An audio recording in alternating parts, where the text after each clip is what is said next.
Have you reflected on it? What are you talking about? You're in trouble without me, aren't you? No, not at all.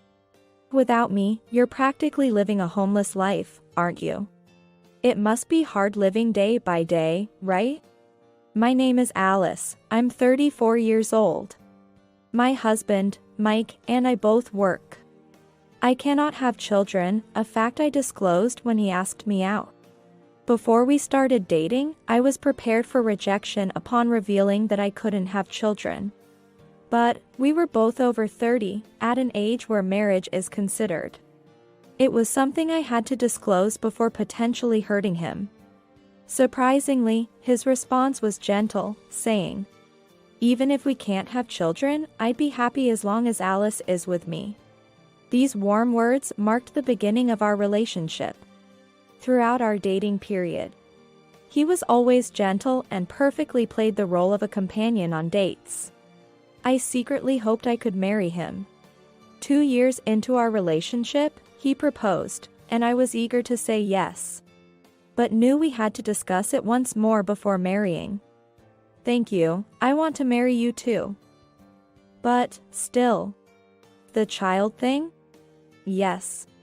I've said it before, right?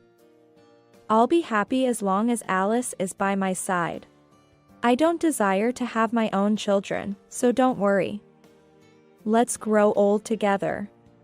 Thank you, then let me say it again, I want to grow old with you, too. I was at the peak of happiness. Then, when visiting his parents' home to introduce each other as a step towards marriage, I felt a bit of discomfort. Little did I know, this discomfort was hinting at the whole truth. And I was oblivious, basking in false happiness. His parents seemed very nice, but somewhat tense. His family home appeared dominated by him alone. He talked continuously, with his parents just listening. Once, when his mother started a story with, "Speaking of which, back in the day," Mike interrupted. "Is that story necessary now?"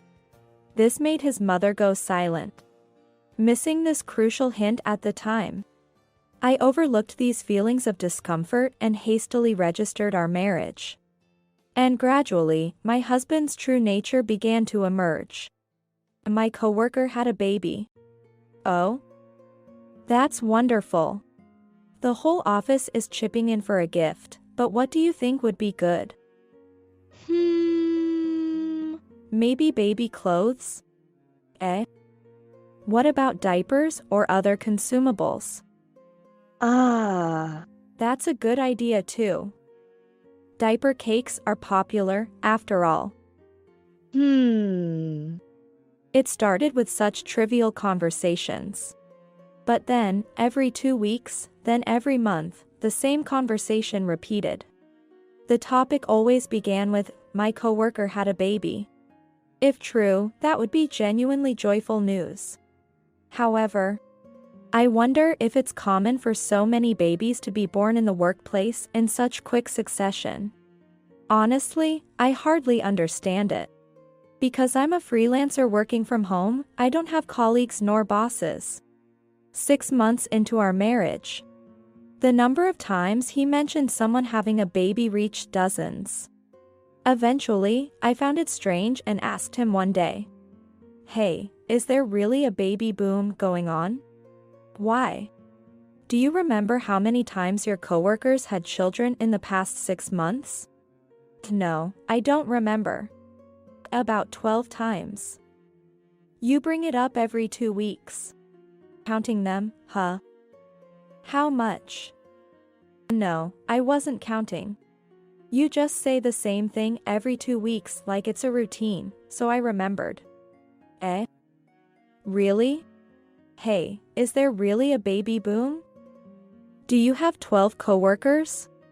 And to have that many coworkers at the age of 33? Mike had a speechless expression. Plus, every time you ask what would be good for a birth gift, I suggest various things. But you reject all of them. What do you want? No. I didn't mean it like that. I see. I'll be careful. After that, Mike never brought up the topic of having babies again. However, he started to nag about household chores. Alice, you're always at home, right? Yeah. That's right. The cooking, it's a bit lackluster, isn't it? In what way? It's just tasteless, you know. Do you mean the seasoning is too light? No, it's not just that, just, you know. I am indeed often at home. But that's only because my work is home-based. It doesn't mean I'm not working. Moreover, I love cooking. I thought I was making elaborate dishes as a way to relieve stress, even during busy work intervals. However, this might just be my own satisfaction, and he might not prefer my cooking. Every time he pointed it out, I wanted to cater to his tastes. But his vague comments made it impossible to improve. Gradually, this situation began to stress me out. Today again, it's just, you know. Hey, I want to cook dishes that you like. So could you please point out specifically what's wrong? You always speak vaguely, so I can't make any improvements. It's hard to explain in words. Then, how about you cook once? I'll learn the taste from that. Mike visibly frowned. Why? Why do I have to cook? I'm working, you know? No, because you want to eat delicious food, right? That's why I'm saying if you cook once, I can learn the taste. I'm not asking you to cook every time. I've pointed it out many times, so be careful. That's why. Your points are too vague for me to understand. Enough. This is pointless. No. The one who's being unreasonable is you, Mike. Since that day, Mike stopped complaining about the food. But there was no conversation during meals. He just silently finished his meal and returned to his room. This situation continued for about 2 weeks. Then, Mike spoke to me for the first time in a while. Alice, are you cleaning properly? It's just, it feels dusty. No, I don't feel it. I've been concerned about it for a while now. Okay. I understand. I'll be careful. Even though I said I'd be careful, I wasn't convinced. I love cleaning. In fact, my home is also my workplace. I always want to keep my environment clean. That's why I vacuum nearly every day and even do a wipe down to finish. There's no way a house that's clean to that extent could be dusty.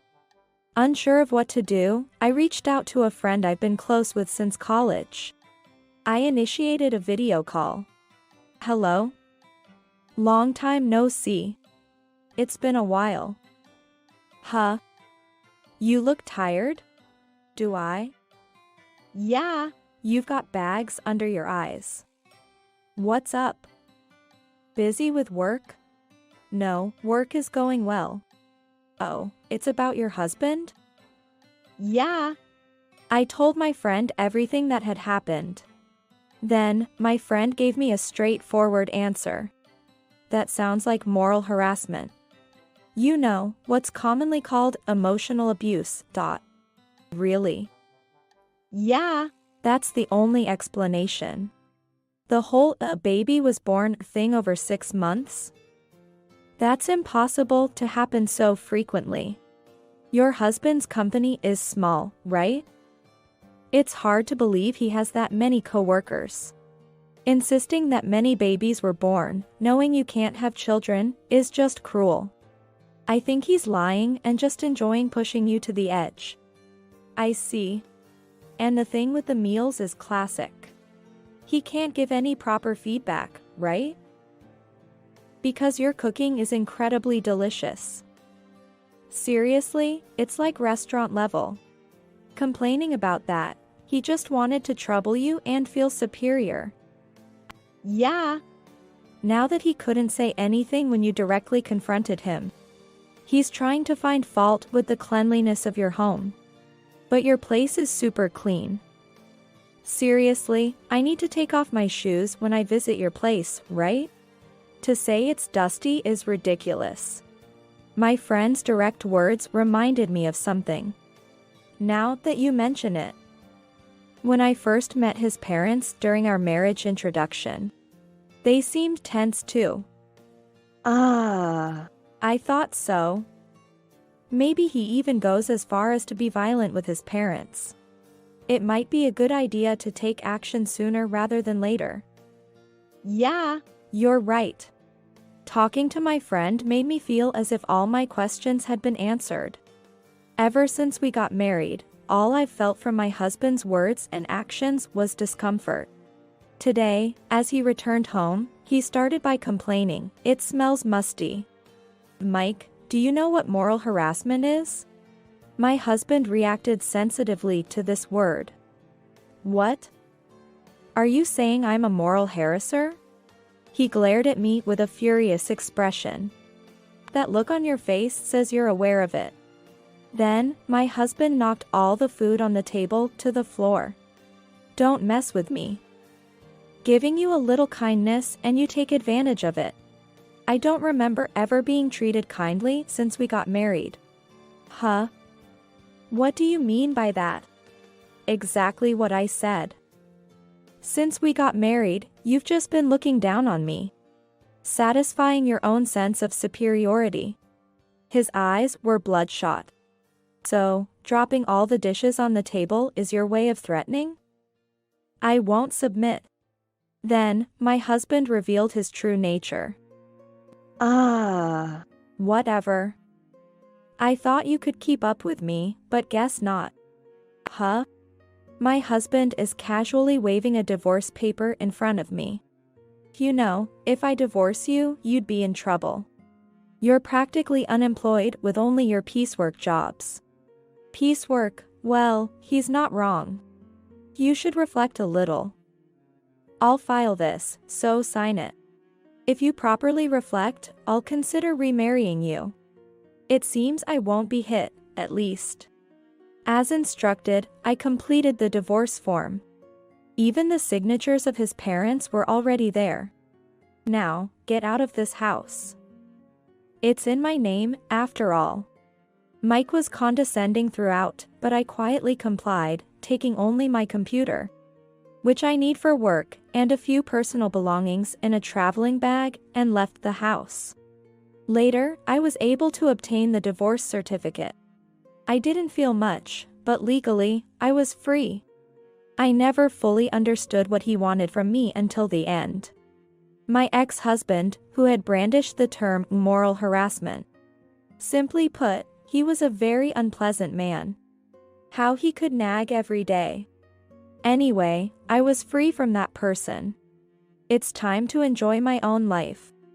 2 years after the divorce, my life was going smoothly. But a call from my ex-husband brought back those unpleasant memories.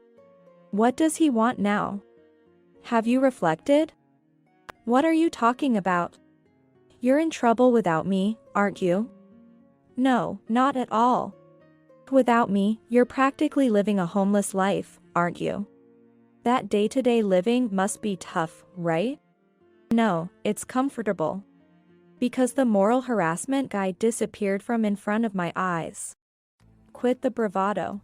I'm saying I'll forgive you, so you should just obediently follow. No, I'm fine without your forgiveness for life. I've even built a new home and am living a fulfilling life. Huh? Where did you get the money for that? Did you squeeze it out of me? I burst out laughing at his remark. You've gotten funnier. How could that be? You barely paid for the rent, remember? Everything else was on me. Plus, I wasn't even in your care, and I couldn't be, anyway. This house is genuinely built with my own funds. It must be a small, cramped house then. Don't push yourself too hard. I took a photo of just the amount section of a contract and sent it to my ex-husband. What? 3 million. Where the hell did you hide such money? There's no way a shut-in like you has that kind of money. That's because I told you, I work from home. You were the only one treating me like I was unemployed. Now I go out more often since I incorporated.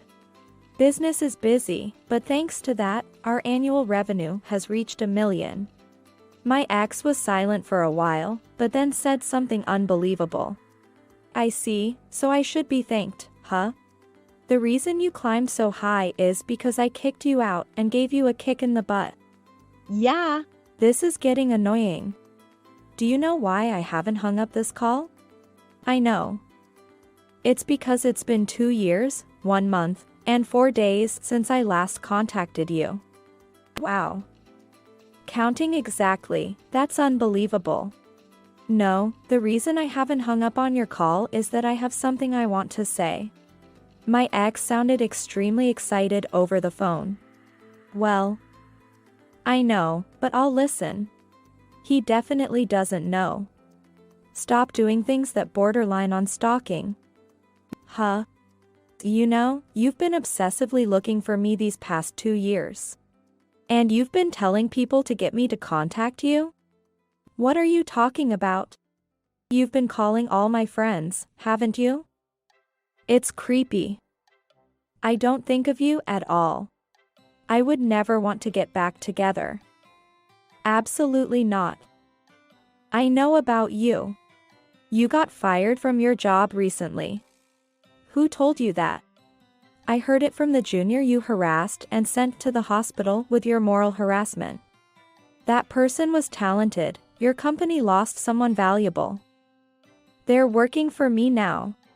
So, you got fired for moral harassment, huh? And now, you're contacting me hoping I'll support you? No. I thought you were waiting for me. Why on earth would I be waiting for you? You are nothing but an unpleasant memory to me. Don't ever contact me again. Don't contact my friends again. If you don't comply, I'll sue you. Let me be clear. I hate you. I would never remarry you. Have a miserable old age. I hung up the phone and took a deep breath. Yeah. That felt refreshing. He will eventually become nothing but a fading memory, disappearing into the depths of my past.